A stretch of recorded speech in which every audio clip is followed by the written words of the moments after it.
Today I would like to officially announce something I've been working on for a very long time. Now before you get too worked up over the title, relax. As far as this channel's content goes, nothing major will be changing. This video exists to clarify my channel's purpose, how it has changed over time, and why. To skip directly to the rebrand announcement and what changes are taking place, please skip to the timestamp on your screen. Otherwise, let's get into the history. I started this channel under the name GP2 Enthusiast in July 2017 with the uploading of the first of the Debunk series of videos. Back then, I was just a 16-year-old kid who was starting to really like coasters thanks to channels like Coaster Studios. I made the video for fun and did not really expect it to go anywhere. I logged back into the account in January 2018 and was surprised to see that it had actually gained a good amount of views. Between January 2018 and April 2019, I continued these types of videos and my channel saw gradual growth. By 2019, I was aware of the elitist connotations a name like GP2 Enthusiast carried, and I had worked to dispel them with videos like Some Very GP Coaster Enthusiasts uploaded in March 2019. This video called out some of the more toxic behavior of coaster enthusiasts. However, the video saw very limited success and I moved to diversify my channel with a new series. Debuting in April 2019, What Really Happened was designed to be the perfect replacement for Debunked. It solved the repetitiveness problem that Debunked was having at the time, and came in a much more factual, much less elitist format. This brings us to summer 2019 for the first big gap in my uploading.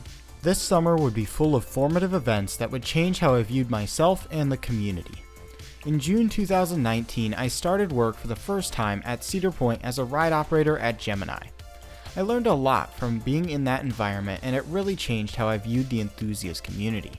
When I started, I really thought I knew everything. In fact, this is a common problem that I see now with enthusiasts who work at parks. I soon found out that this was far from the truth, and it would not be till late 2019 that I really started to understand how the park and ride actually worked.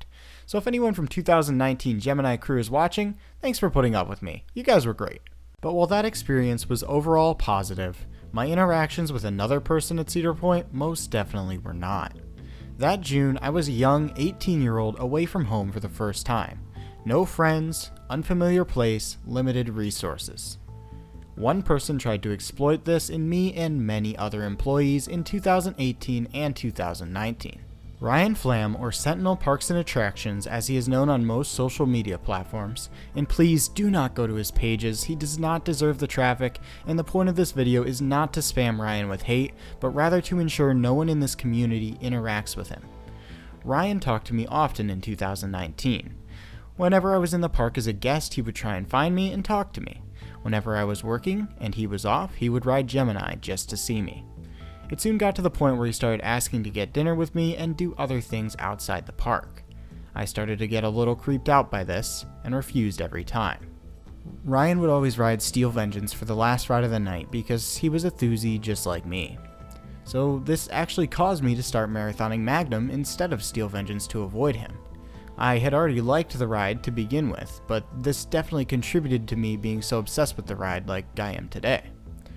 Luckily for me, outside of a few other awkward interactions and suspicious coincidences where we ended up in the same place at the same time, this was the end of our interaction. That off season, I found out that I definitely made the right choice avoiding Ryan Flam, and that Ryan would not be returning to work at Cedar Point. The full scope of what happened between Ryan and Maverick, otherwise known as Mechanical Amusements, is a very long and disgusting story.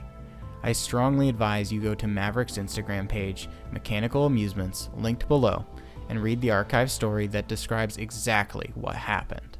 In short, Ryan plays off certain people's weaknesses to gain control over them that he then tries to exploit for sexual favors.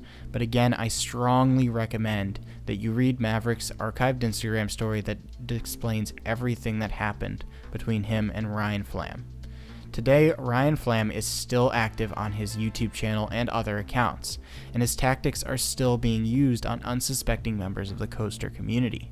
Recently, me and a few other friends, including Maverick, were able to get one of these potential victims of Ryan to cut ties with him after a lot of work and coordination. This process works, but it is very time consuming, so I'm including this in this video to serve as a warning. If you or someone you know is currently in contact with Ryan Flam / Sentinel Parks and Attractions, I strongly advise you cut off all contact with him, and again, please do not go to any of his accounts. He does not deserve the attention, even if it's negative. Just please do not contact him.